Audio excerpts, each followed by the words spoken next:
প্রথম ধাপের উপজেলা নির্বাচনের প্রস্তুতি সম্পূর্ণ, প্রিজাইডিং অফিসারদের জিম্মায় সরঞ্জাম। ব্যালট ইভিএম কেন্দ্রে যাবে সকালে। ব্যালট পেপার আমরা কালকে দিবে। ব্যালট পেপার বাদে বাকি সমস্ত মালামাল আমরা পেয়ে গেছি। স্বচ্ছ ব্যালট বক্স, তারপর পেয়েছি অন্যান্য যে উপকরণ যেগুলো লাগে বুথের সাথে সংশ্লিষ্ট। মন্ত্রী এমপিদের স্বজন ইস্যুতে কিছুটা নমনীয় আওয়ামী লীগ। ত্যাগীরা ভোটে দাঁড়াতে পারলেও স্ত্রী সন্তানরা পাবেন না ছাড়। যারা নির্দেশনা অমান্য করবেন তারা নিঃসন্দেহে কোনো না কোনোভাবে শাস্তি বা তিরস্কারের আওতায় আসবেন। জনগণের সম্পদ লুট করতেই বারবার দামি নির্বাচন, অভিযোগ রিজভির। 10 মে নয়াপল্টনে বিএনপির সমাবেশের ব্যাপারে এখনো সিদ্ধান্ত নেয়নি ডিএমপি। হজযাত্রীদের 3 ভাগের 2 ভাগে ভিসা পাননি এখনো, এজেন্সি মন্ত্রণালয়ে একে অন্যের দোষারোপ। এই বিচার দিবে বলে ঘুরেছে আজ পর্যন্ত হয় নাই। তারা যদি হজযাত্রী যদি না নিতে পারে, ব্যর্থতা তাদের। বোরো ধান ও চাল সংগ্রহ অভিযান শুরু। মূল্যস্ফীতি নিয়ন্ত্রণ নয়, বাণিজ্য মন্ত্রণালয়ের কাজ পণ্য সরবরাহ ঠিক রাখা, বললেন প্রতিমন্ত্রী। ঝিনাইদহে ডেউ খেলানো মহাসড়ক, নিম্নমানের কাজ আর ওভারলোডিংকে দুষছেন স্থানীয়রা। রাস্তা অনেক বেঁকে গেছে, নিচু হয়ে গেছে, তো এই জন্য প্রতিনিয়ত খুবই দুর্ঘটনা ঘটছে। ঠিকাদারের গাফিলতির কারণে আমাদের রাস্তার এই অবস্থা। বিচ্ছিন্ন সহিংসতা ও অনিয়মের অভিযোগের মধ্যে শেষ হল ভারতের 3য় ধাপের নির্বাচন। আহমেদাবাদে ভোট দিয়েছেন নরেন্দ্র মোদী।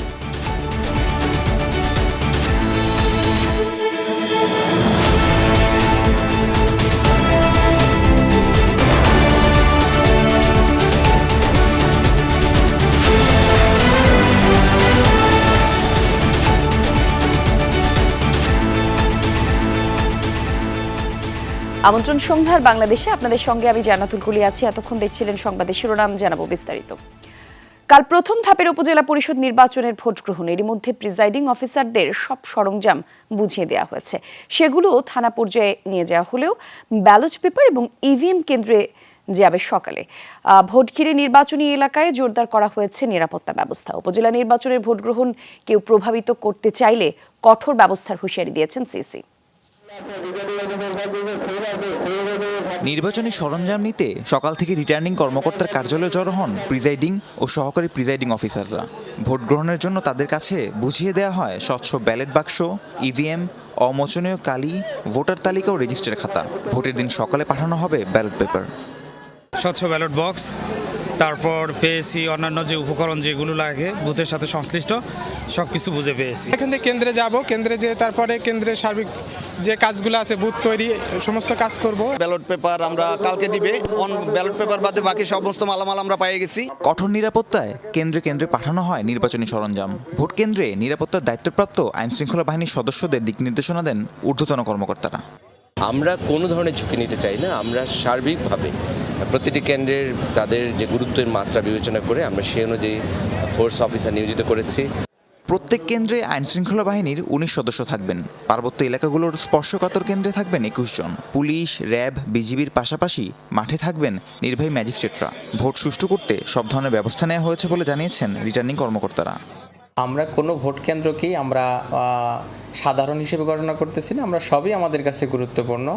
আইন শৃঙ্খলা রক্ষাকারী বাহিনী থেকে শুরু করে আমরা পর্যাপ্তভাবেই আনসার ডিপ্লয়মেন্ট, সরকারিভাবে যে নির্দেশনা ছিল সবই আমরা ইমপ্লিমেন্টেশন করতেছি। আগামীকাল সকাল 6টার ভিতরে আমাদের যাবতীয় ব্যালট পেপার সহ অন্যান্য সামগ্রী পৌঁছায় যাবে। নিরাপত্তা ব্যবস্থা যথেষ্ট জোরদার করা হয়েছে। এদিকে উপজেলা নির্বাচন নিয়ে ব্রিফিংয়ে সিইসি বলেন, ভোট হবে অবাধ ও সুষ্ঠু। মন্ত্রী এমপিদের প্রভাব বিস্তার করার কোনো সুযোগ নেই। স্থানীয় সরকারের ভোটগুলোতে কন্টেস্টটা একটু বেশি হয়ে থাকে। সেই দিক থেকে যে উৎসাহ, উদ্দীপনা, উত্তেজনা এগুলো দেখা গেছে স্থানীয়ভাবে বেশি হয়ে থাকে। সেই জন্য আমরাও সতর্ক অবস্থায় থাকি যেন উৎসাহ, উদ্দীপনা, উত্তেজনা থেকে যেন কোনো সংঘর্ষ, সহিংসতা না হয়। কাল 139 উপজেলায় ভোট নেওয়া হবে। সকাল 8টা থেকে শুরু হয়ে ভোট গ্রহণ চলবে বিকেল 4টা পর্যন্ত। রাহিম সারোয়ার, যমুনা নিউজ। দর্শক, উপজেলা নির্বাচনের আরো খবর জানবো আমরা সহকর্মীদের কাছ থেকে। শুরুতেই সিরাজগঞ্জে যাচ্ছি, সহকর্মী আখলাকুস সাফা সরাসরি সংযুক্ত হচ্ছেন। সাফা, একটু জানাবেন, ভোটের প্রস্তুতি নিশ্চয়ই শেষ, সার্বিক পরিবেশ কেমন দেখতে পাচ্ছেন, আর এই ভোটকে ঘিরে ভোটারদের আগ্রহ কেমন?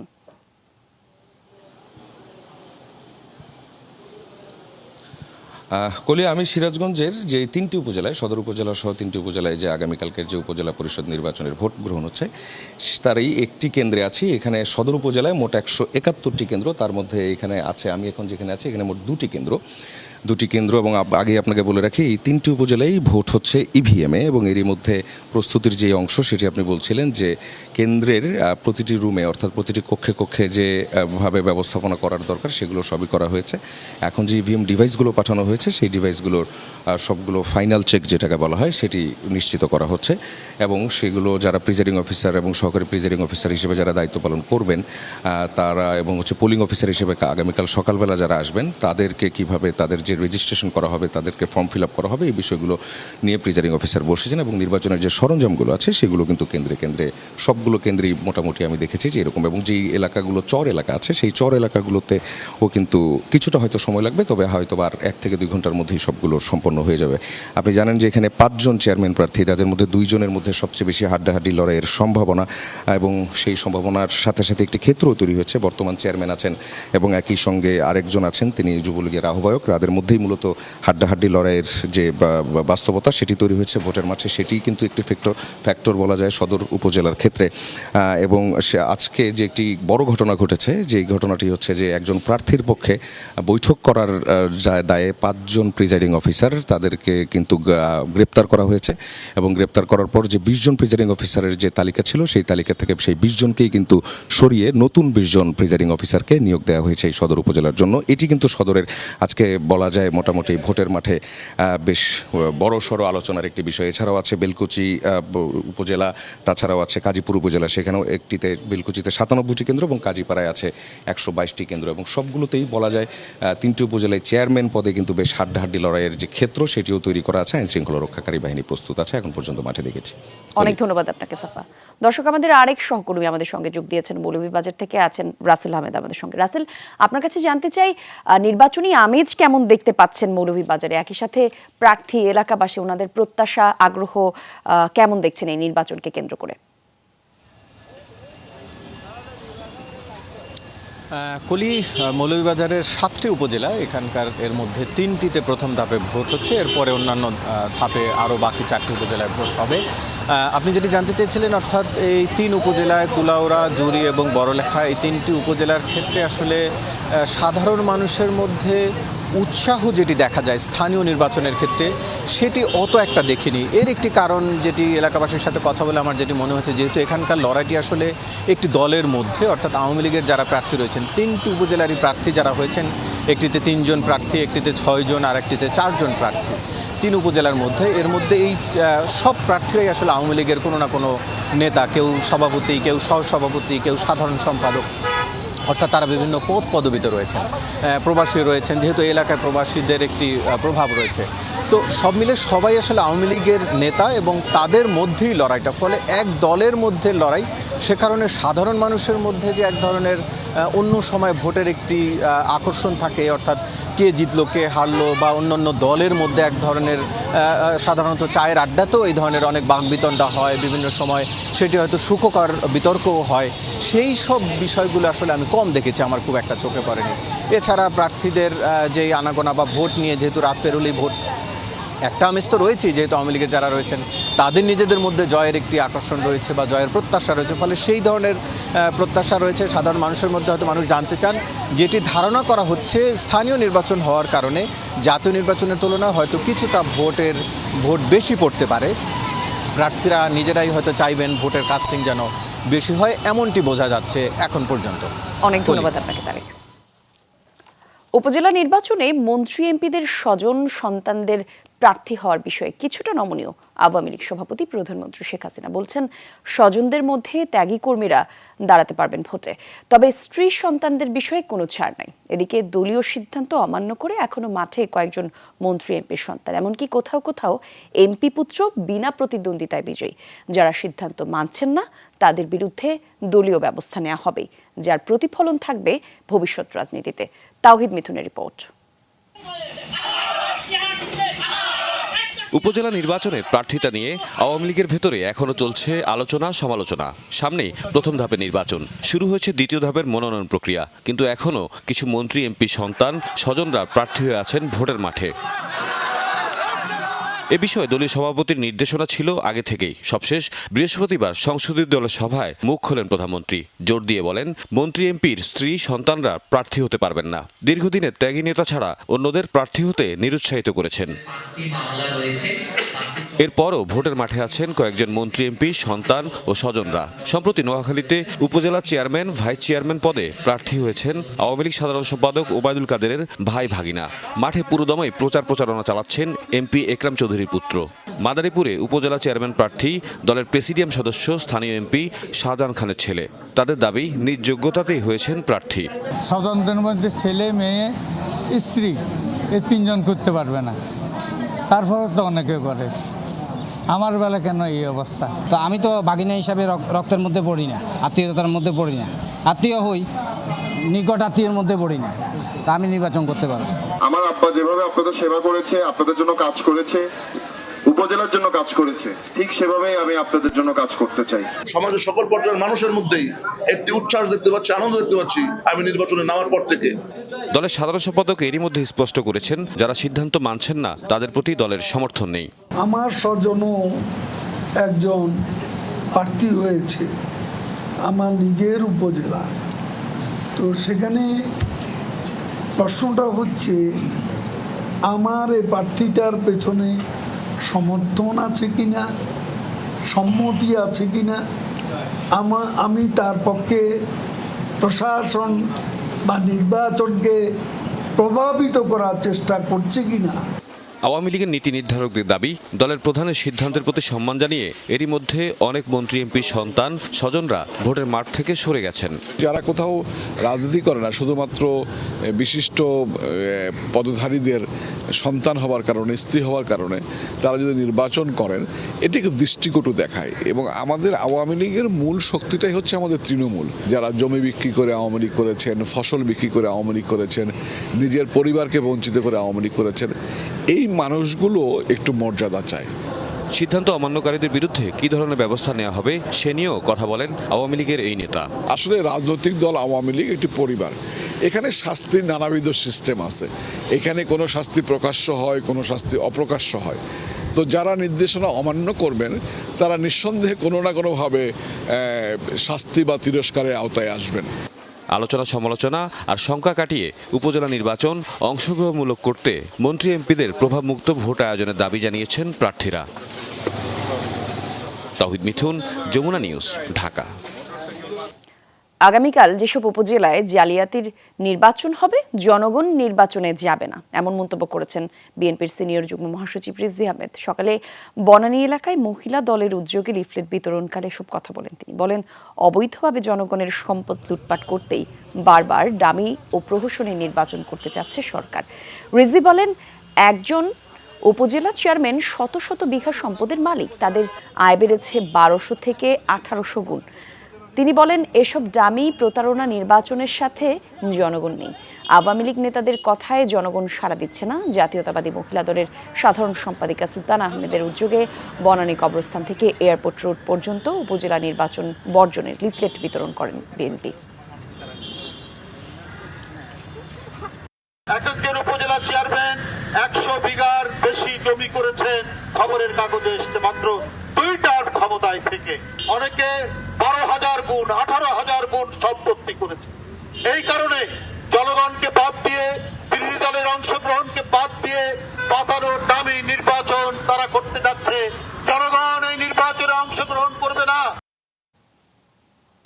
অতীতের তিক্ত অভিজ্ঞতা ও গোয়েন্দা তথ্যের ভিত্তিতে 10 মে নয়াপল্টনে বিএনপির সমাবেশের অনুমতির বিষয়ে সিদ্ধান্ত নেবে ডিএমপি, জানালেন ডিএমপির অতিরিক্ত কমিশনার ডক্টর খন্দকার মহিদউদ্দিন।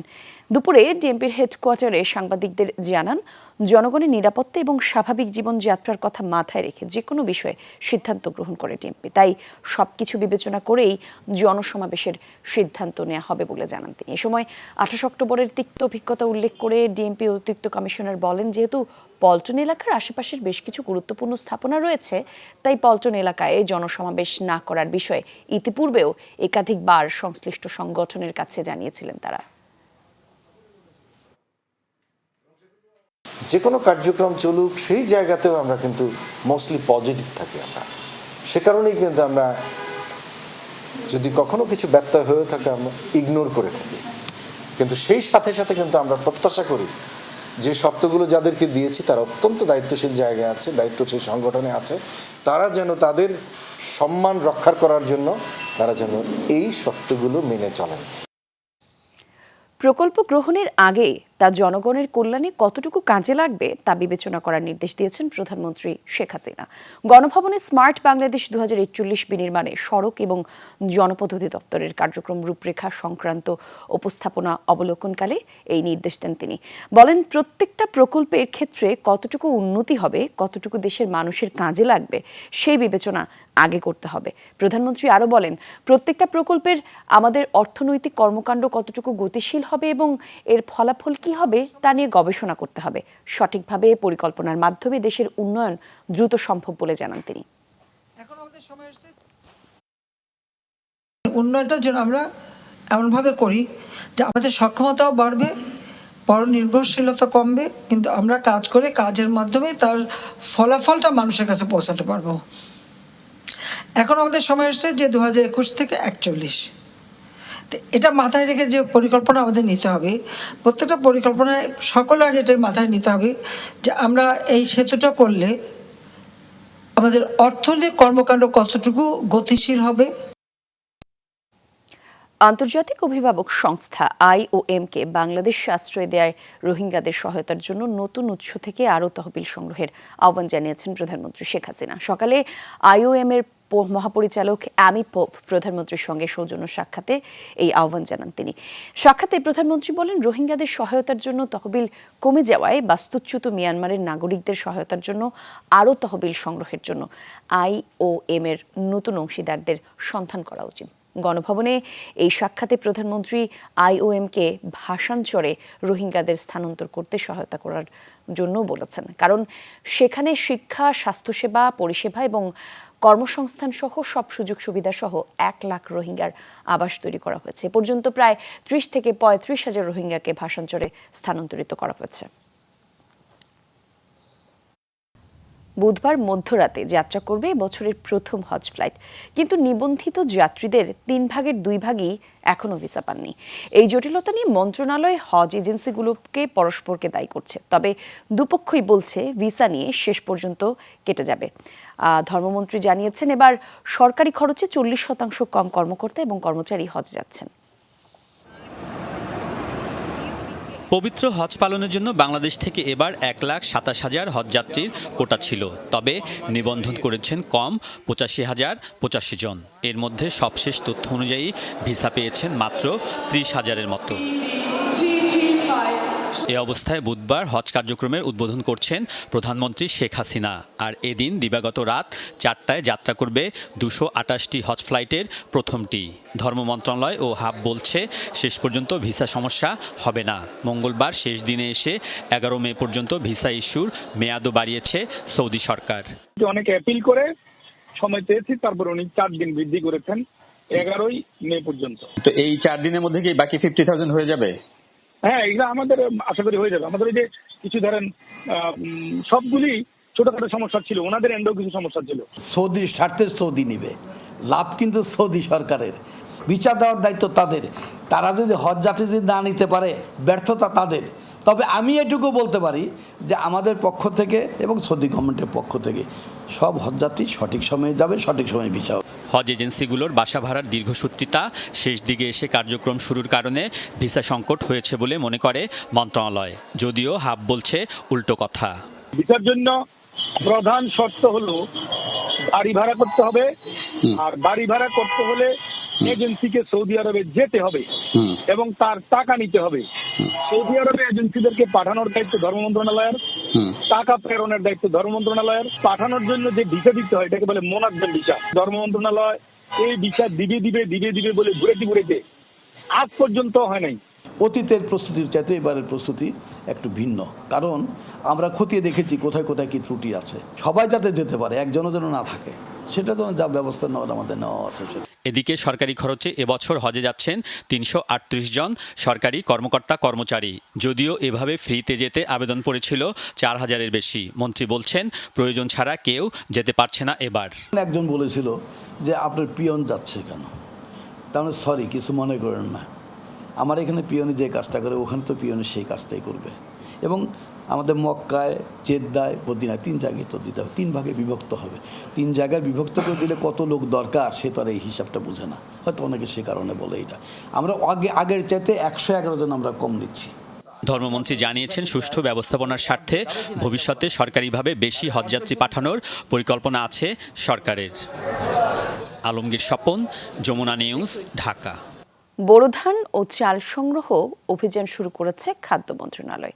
সচিবালয়ে অনলাইনে এই কার্যক্রমের উদ্বোধন করেছেন খাদ্যমন্ত্রী সাধন চন্দ্র মজুমদার। পরে খাদ্যমন্ত্রী জানান 32 টাকা কেজি দরে 5 লাখ টন ধান কিনবে সরকার, আর 45 টাকা দরে 11 লাখ টন সেদ্ধ চাল এবং 44 টাকা দরে কেনা হবে 1 লাখ টন আতপ চাল। কৃষকরা যাতে ক্ষতিগ্রস্ত না হয় এজন্য ধানের আর্দ্রতা পরিমাপে ময়েশ্চার মেজার ব্যবহার করার পরামর্শ দিয়েছেন তিনি। বলেন খাদ্য গুদামে কোনো কর্মকর্তা ও লেবার যেন কৃষকদের হয়রানি না করতে পারে সে ব্যাপারে খেয়াল রাখতে হবে। ধান ও চালের গুণগত মান ভালো হওয়ার বিষয়েও খাদ্য কর্মকর্তাদের নজর রাখার পরামর্শ দিয়েছেন খাদ্যমন্ত্রী। তিনি বলেছেন ঝড় বৃষ্টিতে বোরো ধানের ক্ষতি হয়নি, এর মধ্যে হাওড়ে 98 থেকে 99 ভাগ ধান উঠে গেছে, আর 10 থেকে 12 দিনের মধ্যে সারা দেশের ধান উঠে যাবে বলে আশাবাদী খাদ্যমন্ত্রী। পরিষ্কারভাবে বলেছি যে ধান এবং চাউলের এবং গমের সবগুলোর গুণগত মান যেন মানে ভালো হয় এবং কোয়ালিটির সাথে যেন কোনো কম্প্রোমাইজ না হয়। হাওড়ে 98 থেকে 99% ধান কেটে উঠে গেছে এবং শুকায় ঘরে তুলে ফেলেছে। অতএব তারা বলেছে যে আমাদের এখানে কোনো ক্ষতি হয় নাই। মূল্যস্ফীতি নিয়ন্ত্রণ বাণিজ্য মন্ত্রণালয়ের কাজ নয়। বাজারে পণ্যের যোগান স্বাভাবিক রেখে অসাধু ব্যবসায়ীদের মোকাবেলা করতে চায় সরকার। একথা জানিয়েছেন বাণিজ্য প্রতিমন্ত্রী আহসানুল ইসলাম টিটু। সকালে মে মাসে টিসিবি পণ্য বিক্রি কার্যক্রম উদ্বোধন করেন তিনি। জানান আগামীতে মৌসুমি কৃষি পণ্য মজুদে আলাদা বাফার স্টক করবে সরকার। টিসিবির মাসিক পণ্য বিক্রি কার্যক্রম এবার শুরু হলো অভিজাত এলাকায়। মঙ্গলবার বাড়িধারা পার্কের আয়োজনে হাজির খোদ বাণিজ্য প্রতিমন্ত্রী, কিন্তু ক্রেতা কার্ডধারী সেসব নিম্ন আয়ের মানুষই যাদের নানা কাজে এই এলাকায় আসতে হয়। 470 টাকার বিনিময়ে তাদের হাতে তুলে দেওয়া হচ্ছে চাল, সয়াবিন তেল ও মসুর ডালের প্যাকেজ। সাথে চিনি বিক্রির ঘোষণা থাকলেও পরে সিদ্ধান্ত বদলায় trading corporation of Bangladesh TCB. যে রুজি করে মনে করেন আমাকে সাধারণ মানুষের কি রুজিতে ওই বাইরেতে কিনা খাওয়ানোর হয় না। আগে 100 টাকা লয়ে গেলে বোঝাবে কিন্তু লয়ে আইতে পারিনি। 100 টাকার বাজার আর 100 টাকার বাজার বাজারে গেলে যাও সরো 100 টাকার বাজার নাই। এই তো পিসিবির মালটা যদি একটু কিছু বাড়ায় দিত তো খাইয়া বাঁচতাম। টিসিবির জন্য আমরা যেমন মুদি দোকানে যখন আমার টাকা আছে তখন আমি কিনে আনতে পারি, তো যেন টিসিবি যখন আমার কার্ড আছে তখন যখন আমার সময় হবে তখন যেন আনতে পারি, এই সুবিধাটা যেন আজকে ঘোষণা দিয়েছিলেন। যদি এটা হয় আমি মনে করি যারা টিসিবি পণ্য আমরা কিনতেছি তাদের জন্য অনেক অনেক ভালো হবে। প্রতিষ্ঠা করেছিলেন। এর আগে উদ্বোধনী অনুষ্ঠানে বাজারে পণ্যের সরবরাহ স্বাভাবিক রাখার আশ্বাস দেন বাণিজ্য প্রতিমন্ত্রী। তার মতে এভাবে বাজারে অসাধু সিন্ডিকেটের দৌরাত্ম্য কমানো সম্ভব। ইনফ্লেশন বেড়েছে, দ্রব্যমূল্য বেড়েছে, তেলের দাম বেড়েছে, এই জিনিসটার জন্য আমাদের অন্য মন্ত্রণালয় আছে, মনিটারি পলিসি আছে, ফিসক্যাল পলিসি আছে। আমরা আশা করব আগামী বাজেটে আপনারা এটা রিফ্লেকশন দেখতে পাবেন। এটা আমার মন্ত্রণালয়ের দায়িত্ব না যে বাজারে ইনফ্লেশন কন্ট্রোল করা, আমাদের মন্ত্রণালয়ের দায়িত্ব যে বাজারের পণ্যের সরবরাহটা নিরবিচ্ছিন্ন রাখা। প্রতিমন্ত্রী জানান ডলার সংকট সত্ত্বেও গত কয়েক মাসে 17,500 টন খাদ্য আমদানি করেছে সরকার। নিষেধাজ্ঞার পরও পেঁয়াজ এসেছে ভারত থেকে। আগামীতে পণ্য মজুদে আরও নতুনত্ব আসবে। বাফার স্টক তৈরি করব, সিজন অফ সিজন। যেমন আমরা ট্যারিফের প্রস্তাব দিয়েছি যে যখন সিজনাল প্রোডাক্ট তখন একরকম ট্যারিফ থাকবে, যখন অফ সিজন তখন আমরা ট্যারিফ চেঞ্জ করে দিব। সো এই ডাইনামিক জিনিসগুলো আমরা করার চেষ্টা করতেছি। বাণিজ্য মন্ত্রণালয় জানায়, আগামীতে টিসিবি নির্ধারিত দোকান থেকে কার্ড দেখিয়ে পণ্য কিনতে পারবেন সাধারণ মানুষ। তৌহিদ হোসেন, যমুনা নিউজ, ঢাকা। বাংলাদেশ ব্যাংকের সাথে আন্তর্জাতিক মুদ্রা তহবিল IMF এর সমাপনী বৈঠক হয়েছে। খেলাপি ঋণ, রাজস্ব আদায়, আর্থিক ব্যবস্থাপনা সহ বিভিন্ন বিষয়ে একমত হয়েছে দুই পক্ষই। ফলে ঋণের পরবর্তী কিস্তি পাওয়ার বিষয়ে আশাবাদী বাংলাদেশ ব্যাংক। IMF $470 কোটি ঋণ দিয়েছে বাংলাদেশ ব্যাংক। তৃতীয় কিস্তির আগে পূর্ববর্তী শর্ত পূরণের অগ্রগতি পর্যালোচনার জন্য 24 এপ্রিল বাংলাদেশে আসে প্রতিনিধি দলটি। এ সময় তারা বাংলাদেশ ব্যাংক ছাড়াও অর্থ মন্ত্রণালয়, জাতীয় রাজস্ব বোর্ড সহ বিভিন্ন মন্ত্রণালয় এবং সংস্থার সাথে বৈঠক করেছে। বুধবার অর্থ মন্ত্রণালয়ের সাথে সমাপনী বৈঠক শেষে সংবাদ সম্মেলন করে তারা। আমাদের IMF মিশনের যে ক্লোজিং সেশন ছিল সেখানে আমরা IMF বিভিন্ন বিষয়ে যে তাদের পর্যালোচনা সেটা আমাদেরকে জানিয়েছে। আমরা বাংলা ব্যাংকের পক্ষ থেকে সেগুলো শুনেছি এবং বেশিরভাগ বিষয়ে একমত হয়েছে। বিভিন্ন বিষয়গুলোতে ভবিষ্যতের যে কর্ম পরিকল্পনা সেই বিষয়গুলোতে অবশ্যই আশাবাদী। কনকায় দীর্ঘদিন পর্যন্ত খাবার থাকে গার্ডেন ফ্রেশ। ভালো থাকুন আপনিও। Concha fridge. জাতিসংঘে এবছরের বৈশ্বিক অভিবাসন প্রতিবেদন প্রকাশ হয়েছে। দুপুরে ঢাকার একটি হোটেলে এই প্রতিবেদন প্রকাশ হয়। অনুষ্ঠানে IOM মহাপরিচালক জানান, গেল 22 বছরে বিশ্বে প্রবাসী আয় বেড়েছে 650%। তবে দুশ্চিন্তার বিষয় হইল অবৈধ অভিবাসন। ভূমধ্যসাগরে প্রাণ হারানো 12% মানুষই বাংলাদেশে বলে জানিয়েছেন তিনি। এদিকে পররাষ্ট্রমন্ত্রী বলেছেন, অপ্রত্যাশিত অভিবাসন রোধে রাজনৈতিক সহিংসতা বন্ধে নজর দিতে হবে। রোহিঙ্গা অভিবাসীর বাংলাদেশে সন্ত্রাসবাদ সহ নানা হুমকি ডেকে এনেছে বলেও তুলে ধরেন তিনি। বাস্তুচ্যুত হওয়ার কারণ হিসেবে প্রাকৃতিক দুর্যোগ যুক্ত হয়েছে, যা দুশ্চিন্তার বড় কারণ বলে মনে করেন পররাষ্ট্রমন্ত্রী। রোহিঙ্গা অভিবাসীরা বাংলাদেশের জন্য গলার কাঁটা হয়ে দাঁড়িয়েছে বলেও জানান মন্ত্রী।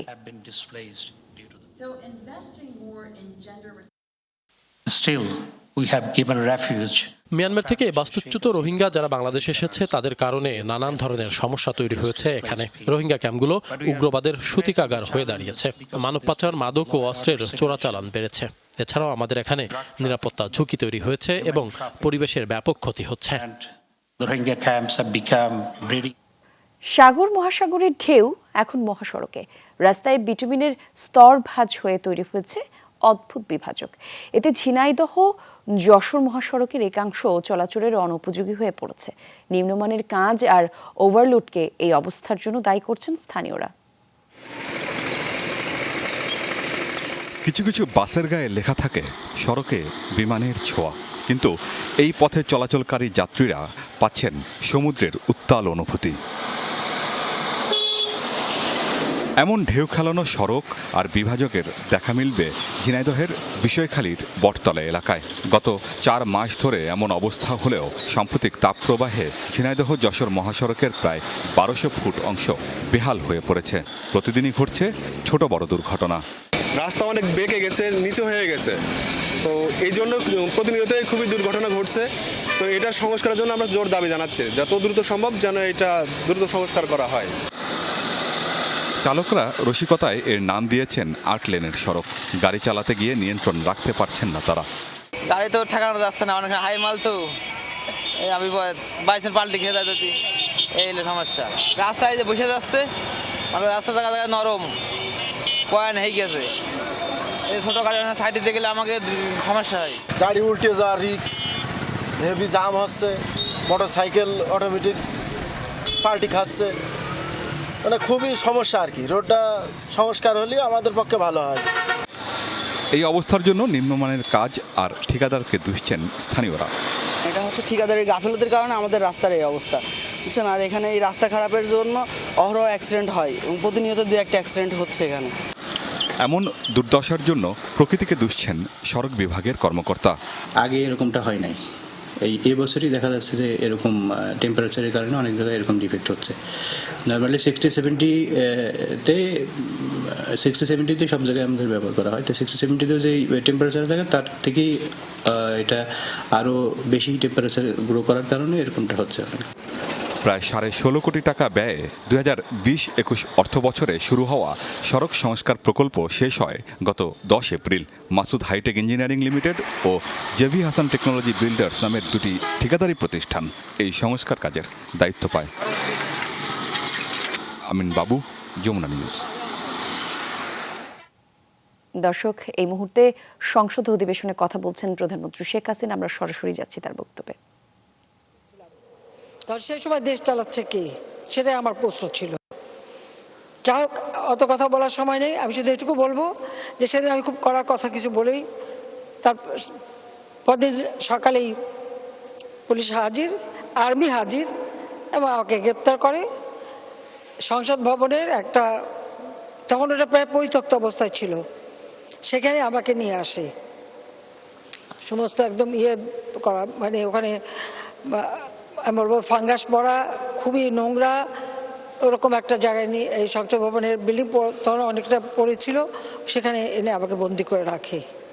যাই হোক, এটা শুধু এই দিন না, 83 সালে এরশাদ সাহেব আমাদেরকে গ্রেপ্তার করে নিয়ে গিয়েছিল ওরকম 30 নম্বর হেয়ার রোড, লাল দালান, এখন তো বিল্ডিং হয়েছে, সেখানে রেখেছিল। সেখান থেকে আমাকে ডিজিএফআই অফিসে নিয়ে যায় ইন্টারোগেশন করতে। কাজে এরকম, এবং এরশাদ সাহেবের আমলে বেশ কয়েকবারই গ্রেপ্তার করে, হাউস অ্যারেস্ট করে, কখনো কন্ট্রোল রুমে বসিয়ে রাখে সারা রাত।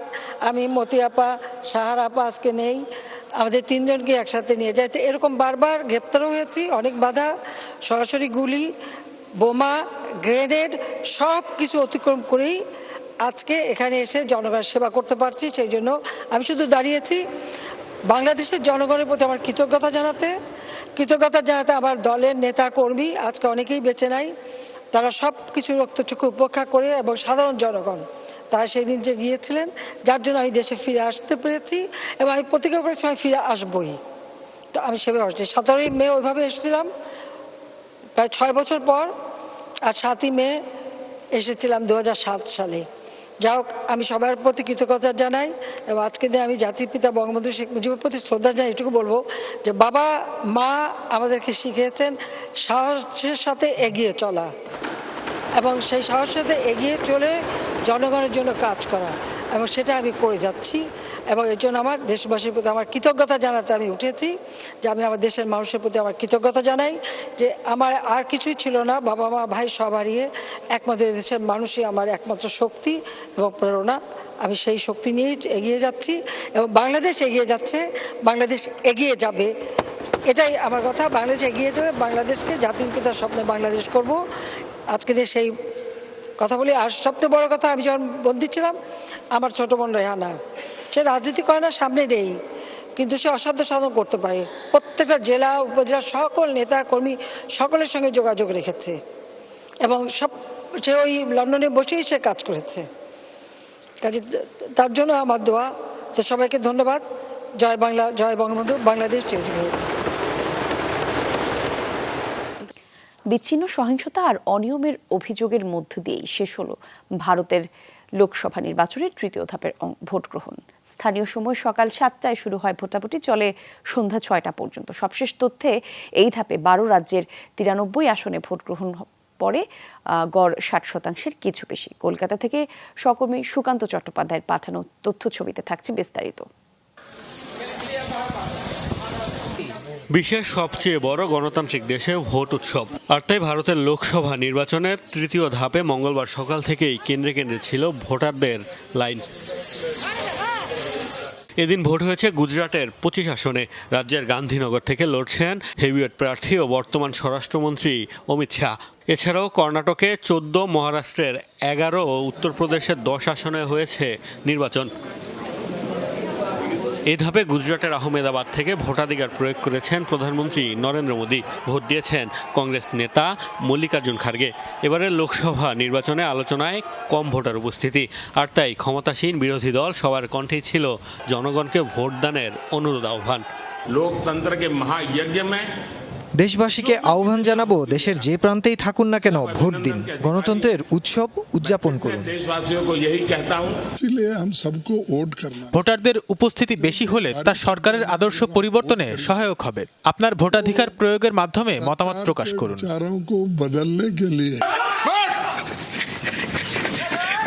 কয়েকটি কেন্দ্রে ঘটেছে বিচ্ছিন্ন সহিংসতার ঘটনা, কোথাও কোথাও অনিয়মের অভিযোগ তুলেছেন প্রার্থীরা। আমার এজেন্টদেরকে ভয় দেখিয়ে বার করে দিয়েছে, দিয়ে মানুষজনকে যে কটা ভোট তখন দিতে পেরেছে তারপর আর কাউকে ঢুকতে দিচ্ছে না, ওদের নিজেদের লোক ছাড়া। 4-5 জন ধরে মেরেছে, ভোট দিতে এসেছিল তাই ভোট দিতে দিবে না ওরা। গেল 19 ও 26 এপ্রিল প্রথম ও দ্বিতীয় দফায় ভোটাভুটি হয় 191 আসনে। 7 ধাপে মোট 543 আসনে হবে নির্বাচন। 1 জুন ভোটাভুটি শেষে ফল ঘোষণা করা হবে 4 জুন। মোস্তফা মাহমুদ, যমুনা নিউজ। ইউক্রেনের প্রেসিডেন্ট ভলোদিমির জেলেনস্কিকে হত্যার চেষ্টা নস্যাৎ করার দাবি করেছে দেশটির সিকিউরিটি সার্ভিস। এই ঘটনায় জড়িত সন্দেহে আটক করা হয়েছে দেশটির সুরক্ষা বাহিনীর 2 কর্নেলকে। বলা হচ্ছে তারা রাশিয়ার স্টেট সিকিউরিটি সার্ভিসের সাথে জড়িত। জেলেনস্কি ছাড়াও ইউক্রেনের অন্যান্য উচ্চপদস্থ সামরিক কর্মকর্তাদের খুনের পরিকল্পনা ছিল তাদের। সেজন্য জেলেনস্কির দেহরক্ষীদের কাউকে দলে ভেড়ানোর চেষ্টা করছিল আটককৃতরা। পরে তাদের তথ্যের ভিত্তিতে ড্রোন কিংবা রকেট হামলা চালিয়ে জেলেনস্কিকে হত্যার পরিকল্পনা ছিল রুশ বাহিনী। দর্শক, এই ছিল আজকের সন্ধ্যার বাংলাদেশের আয়োজনে। এতক্ষণ সঙ্গে থাকার জন্য ধন্যবাদ আপনাদের সবাইকে।